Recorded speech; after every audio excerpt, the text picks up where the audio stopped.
Sir ఇప్పుడు మీరు మీరు ఎలాగో లేవనెత్తారు ఆ అంశం. కేంద్రంలో ఇండియా కూటమి వర్సెస్ మోడీ గారు. మీరు అనేక ఎన్నికలు చూసుంటారు. మరీ ముఖ్యంగా 2014, 19 చాలా దగ్గరగా గమనించుంటారు. అవును. పొలిటికల్ ఇంటెన్షన్స్ ఉన్నాయి కాబట్టి. ఈ 2024 ఎన్నికలు చూస్తుంటే మీకు ఏ సంవత్సరం గుర్తుకొస్తుంది సార్? 2004 గుర్తుకొస్తుందా? 2014 అంటే ఎలా ఎలా చూడాలి మనం ఈ 2024 ఎన్నికల్ని? కేంద్రంలో చూస్తే 2004 ఎన్నికలు 2004 ఎన్నికలు నాకు గుర్తొస్తాయి. అప్పుడు ఎందుకంటే వాజ్పేయి గారి ప్రభుత్వం అప్పుడే 99 నుంచి 2004 అప్పుడే కార్గిల్ యుద్ధంలో ముగిసింది. ఆ తర్వాత వచ్చేసి ఇండియా షైనింగ్ అన్న కాన్సెప్ట్ తో వచ్చారు.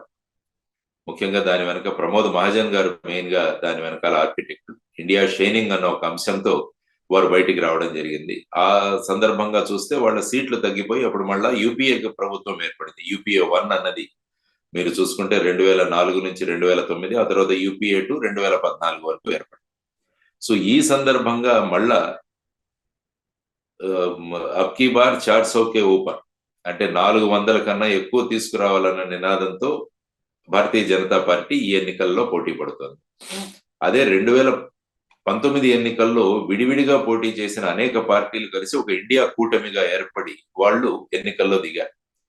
ఇందులో ముఖ్యంగా చూడవలసింది సమాజ్వాదీ పార్టీ కావచ్చు, రాష్ట్రీయ జనతాదళ్ కావచ్చు, ఆ తర్వాత ఆమ్ ఆద్మీ పార్టీ కావచ్చు, తృణమూల్ కాంగ్రెస్ వదిలేస్తే మిగతావన్నీ కూడా కలిసి పనిచేస్తున్నాయి. అందులో కాంగ్రెస్ కూడా తన భూమికను తగ్గించుకుంది. ఎందుకంటే తను పెద్దపెట్టుగా ఫర్ ఎగ్జాంపుల్ మీరు ఢిల్లీలో చూసుకుంటే 4 లోక్సభలో ఆమ్ ఆద్మీ పార్టీ పోటీ చేస్తుంటే 3 కాంగ్రెస్ పోటీ చేస్తుంది. ఆ విధంగా మీరు బీహార్ లో కానీ మిగతా చోట్ల చూసినా కూడా వాళ్ళు తమ స్థాయిని తగ్గించుకొని, ఉత్తరప్రదేశ్ లో కూడా వాళ్ళు తమ స్థాయిని తగ్గించుకొని అందరం కలిసి ఒక కూటమిగా రావాలన్న ఒక అంశంతో వాళ్ళు ముందుకెళ్తున్నారు. కాబట్టి 2024 ఎన్నికలు కేవలం మన రాష్ట్రానికి కాకుండా ఈవెన్ దేశానికి కూడా చాలా ముఖ్యమైనది. ఎందుకంటే దేశంలో కూడా మీరు చూస్తే సుమారుగా 100 లక్షల కోట్ల అప్పులో ఉన్నాం.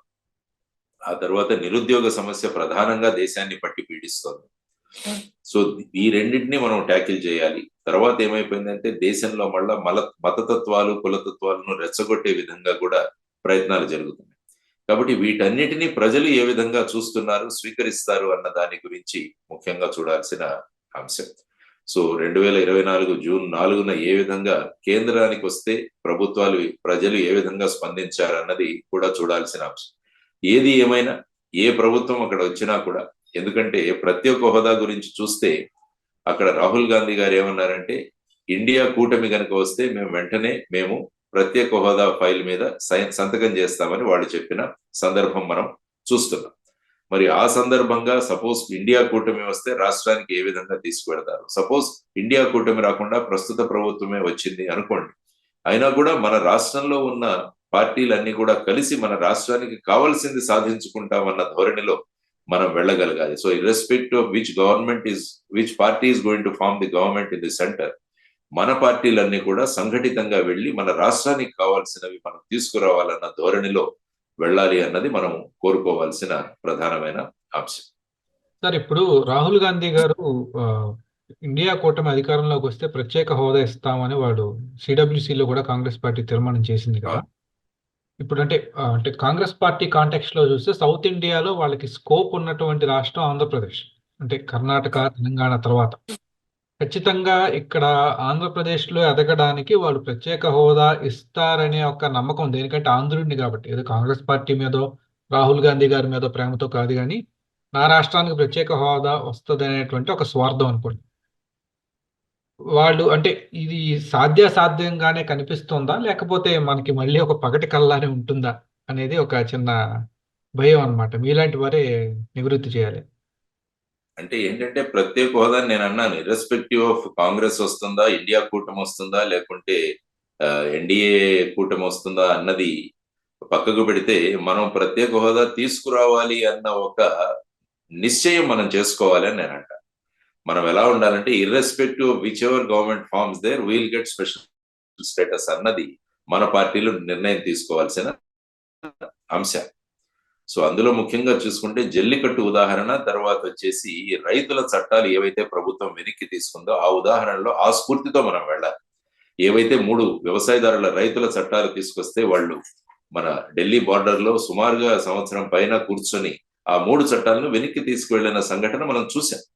అంటే సంఘటితంగా గనక మనం పోరాడితే ఏమవుతుందన్నది చూసాం. సుప్రీంకోర్టు జల్లికట్టు అన్నది prevention of cruelty to animals act కింద అది చట్టబద్ధం కాదు అని నిర్ణయించినా కూడా మొత్తం తమిళనాడు స్తంభింపజేసి మళ్ళా వాళ్ళ రాష్ట్రంలో ఒక చట్టాన్ని తీసుకొచ్చారు.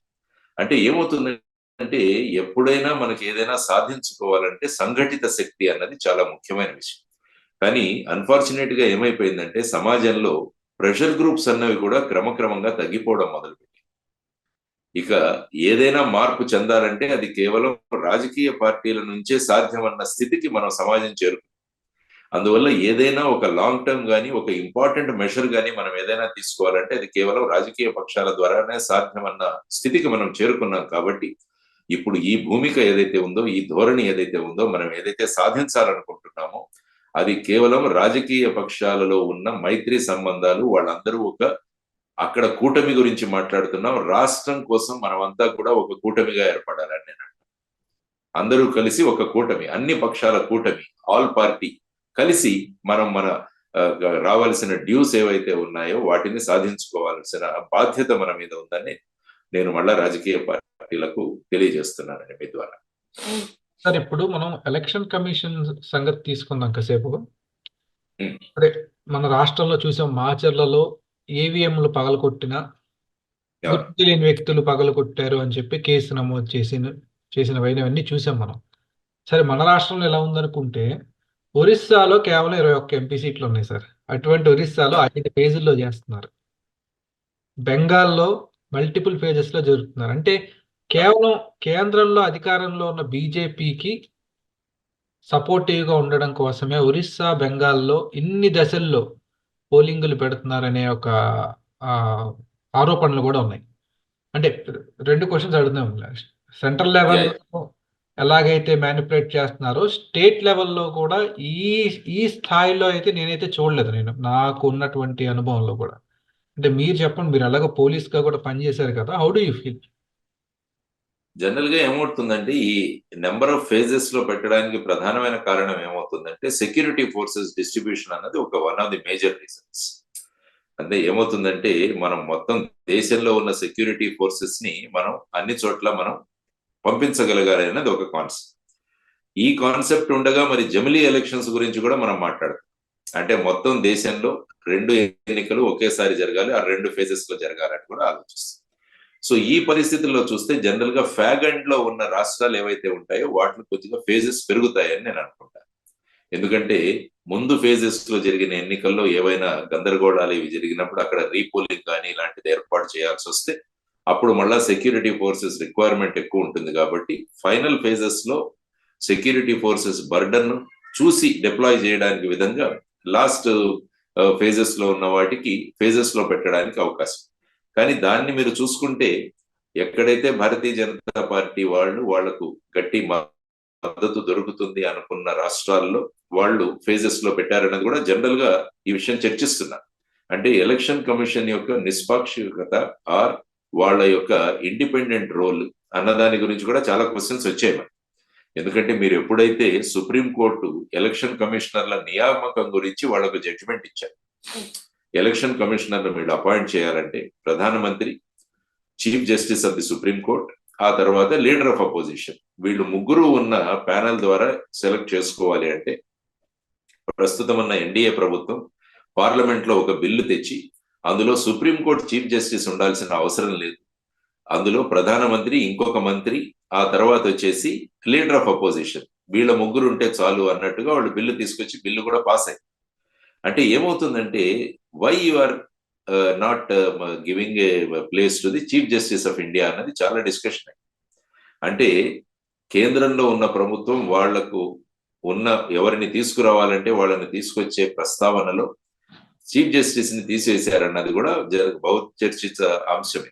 అందువల్ల రాజ్యాంగ సంస్థలు ఏవైతే ఉన్నాయో వాటిలో ఇండిపెండెన్స్ మెయింటైన్ చేయడం, అవి they are not under any control అన్న భావనను క్రియేట్ చేయాల్సిన అవసరం కూడా ప్రభుత్వం మీద ఉంది.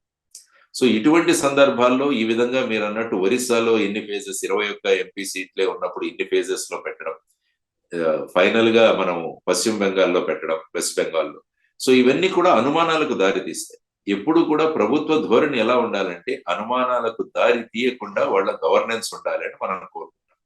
సో ఈ సందర్భంగా ఈ అంశాలు ఏవైతే మీరు లేవనెత్తారో దానిలో ఎక్స్ప్లెనేషన్ ఇచ్చుకోవాల్సిన బాధ్యత ఎలక్షన్ కమిషన్ ఆఫ్ ఇండియా.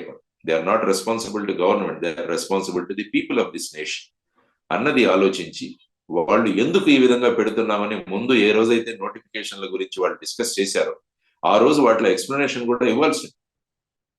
అంటే మేము ఒరిస్సాలో ఎందుకు ఎన్ని ఫేజ్లో పెట్టాం, వెస్ట్ బెంగాల్లో ఎందుకు పెడుతున్నాం, అది లాజికల్ గా రీజనబుల్ గా ఉన్నప్పుడు అప్పుడు అవుతుంది. లేకుంటే ఎవరో ఒకరు సుప్రీంకోర్టు కూడా వెళ్ళేవాళ్ళు. ఈ విధంగా పార్టిసాన్ యాటిట్యూడ్ తో ఉంది కాబట్టి మాకు అక్కడ సరి అయిన ఎలక్షన్లు జరగవు అన్నది మనం ఏదైనా జ్యుడిషియరీలోకి వెళ్ళి తీసుకురావాల్సిన అంశాలు. కాబట్టి ఎప్పుడైనా కూడా పారదర్శకత, ట్రాన్స్పరెన్సీ అన్నది చాలా ముఖ్యం. ముఖ్యంగా రాజ్యాంగ సంస్థలు ఏవైతే ఉన్నాయో, election commission of India article 324 ద్వారా మనం ఏర్పాటు చేసుకున్న ఒక విభాగం, అది కూడా వాళ్ళ దీన్ని తర్వాత ఎలక్షన్ కమిషనర్స్ అపాయింట్మెంట్ గురించి కూడా స్పష్టమైన ధోరణి రావాలి.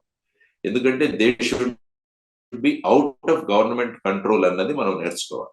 ఎప్పుడైతే ఎలక్షన్ కమిషనర్ల నియామకం ప్రభుత్వంలో ఉన్న 2 మంత్రులు చేయగలరు అంటే ఆటోమేటిక్ గా దాని మీద ఉన్న రెస్పెక్ట్, గౌరవం, లేకుంటే దానిలో ఉన్న పారదర్శకత, ఎంపిక విధానాల మీద అనుమానాలు రేకెత్తించే పరిస్థితులు ఉన్నాయి. సో వీటిని కూడా ఆలోచించాల్సిన అంశం చాలా ఉంది అన్నది మేము అనుకుంటాం.